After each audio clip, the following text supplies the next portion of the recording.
WYMT.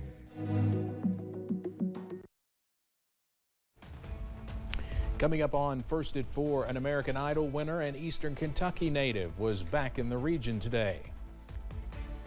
And the nation's second largest school system shut down today. We'll tell you why essential workers and teachers are on strike against the Los Angeles Unified School District.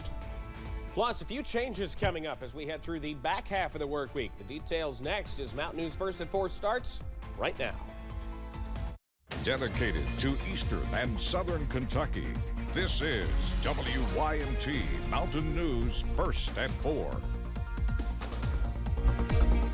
Good afternoon, I'm Steve Hensley. First at 4, the Pike County Fiscal Court approved a new 911 ordinance today, which comes with new tax additions for those who live there.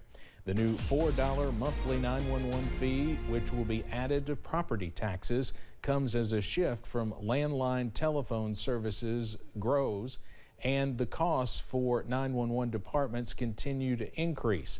911 coordinator C.J. Childers says the purpose for the tax is not to burden the public, but keep an invaluable service available. We were notified of how much our dispatch cost was going to go up. It brought it to where we had to do something with it. We didn't have no choice in the matter.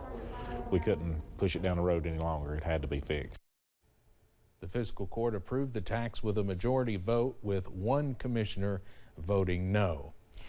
A Kentucky State Senate committee is hearing and reviewing evidence on claims against a Commonwealth's attorney. Last month, Ronnie Goldie resigned as the prosecutor for several counties in northeastern Kentucky, including Rowan. He's been accused of talking with a defendant when her lawyers were not present, exchanging nude photos, asking for videos from her, and giving her money. Officials say his behavior was inexcusable. But he asked Miss Elton, when do I get to see a video? And she replied, when do I not have a warrant? Ha ha ha. His response was that didn't happen on the 5th. Well, he's right, it happened on the 15th. We are told the Senate committee has today and tomorrow to review evidence. We'll have much more about this coming up at 6. American Idol winner Noah Thompson was back in Eastern Kentucky this morning at the Kentucky Music Hall of Fame in Renfro Valley. Thompson was honored with a temporary case as part of a special exhibit featuring Kentuckians who have made a recent impact in music. Executive Director of the Kentucky Music Hall of Fame, Jessica Blankenship, says they were excited to have Noah in town to see it in person. Definitely enjoy having him here, and it's definitely an honor to have him here because I know he's got a busy schedule and being in Nashville now, and so being able to have him here is it's a real treat for us. The case displays his outfit and boots from the American Idol finale, as well as photos from the show. We will hear from Noah in an exclusive interview tonight at 6. Well, showers continue to approach the region through the rest of today and into tonight, and we're already starting to see the clouds head our way ahead of those showers. Not much sunshine in downtown Somerset right now, 61 the current reading there, but traffic moving smoothly. There's temperatures around the region, upper 50s and low 60s all throughout the region. A much more comfortable day, much more closer to average compared to where we have been the past couple of days. We're all clear now, but look at those showers moving into the western parts of the state. They're not going to start raining right away, but that disturbance is going to bring us the potential for some of those showers as we head a little bit later on through tonight. So the forecast, low 40s tonight with those showers moving on in. Now, I'll have the details on when we see a return to even warmer, more spring-like air in a few minutes. Steve? Evan, thank you. One police department in Harrison County in north central Kentucky is investigating a string of break-ins. Those break-ins occurred around 8:30 yesterday morning, and 2 of them happened in the same location. Angelo's Pizza and Bell's Outdoor Sports and Pawn are within the same building along U.S. Route 27, and police say they were both targeted by the burglars.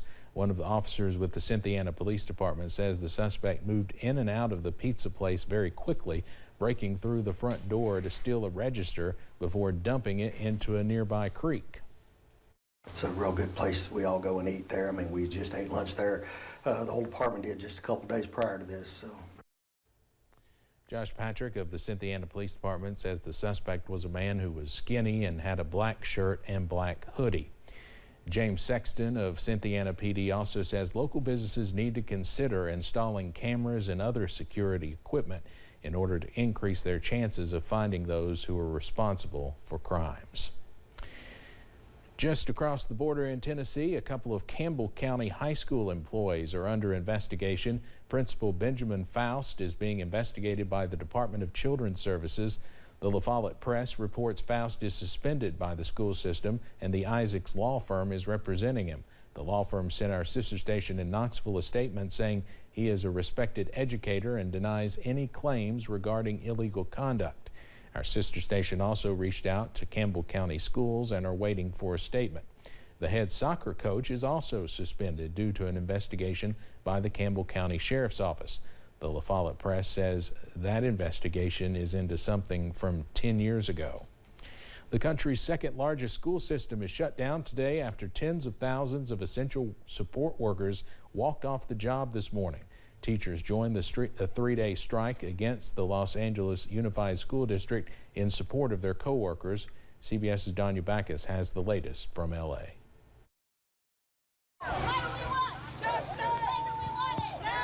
Bus drivers, cafeteria workers, custodians, teachers' aides, and other critical school support workers hit the picket line before the sun came up in Los Angeles. LAUSD, listen to the voices of essential workers.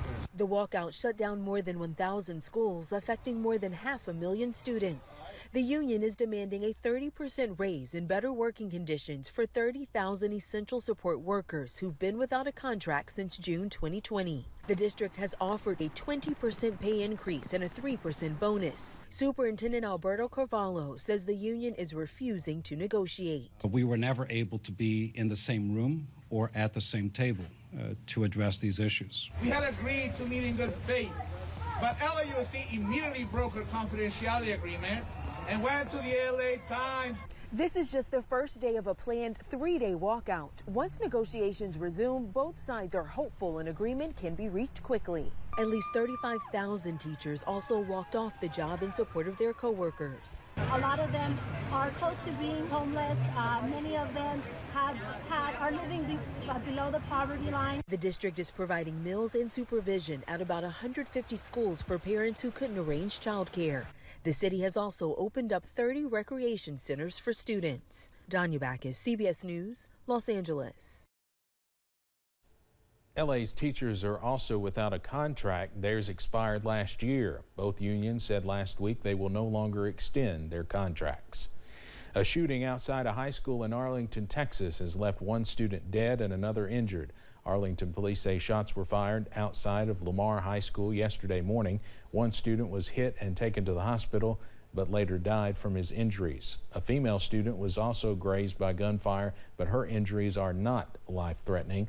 Authorities say the suspect was taken into custody and has been charged with capital murder, with more charges possibly pending. The weapon was recovered at the scene. The school was closed today. Some schools are struggling to handle student lunch debt now that a federal pandemic program that paid for meals is finished.